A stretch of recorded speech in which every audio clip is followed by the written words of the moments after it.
But first tonight at 6, the fate of Occupy Madison is in the hands of a court hearing unfolding as we speak. We've got a live report from outside the courthouse.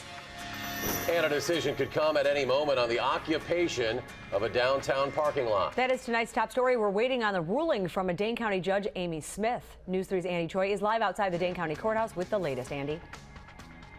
Eric and Sarah, court proceedings started around 4 o'clock this afternoon. Now, for the most part, proceedings here have been a confusing seesaw of discussion over court technicalities.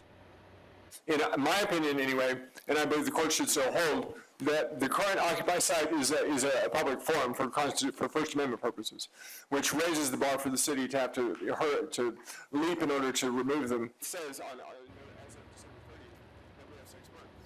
William Turner, the plaintiff's attorney, opened with presenting evidence, including newspaper articles regarding Occupy Madison's East Washington site.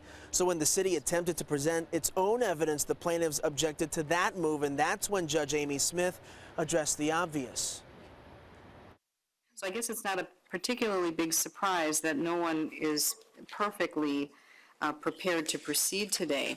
But it does strike me as inherently unfair, Mr. Turner, to allow the plaintiffs to produce evidence in support of the relief that they seek, which is extraordinary relief, to have a court intervene on matters where the parties that are on the receiving end haven't even had a chance to answer the lawsuit.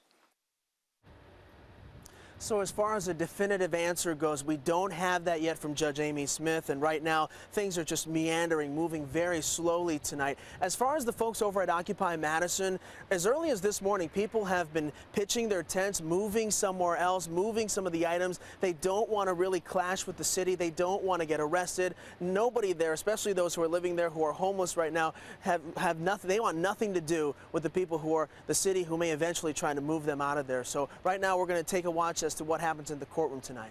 Sounds like much more to come. Thanks, Andy.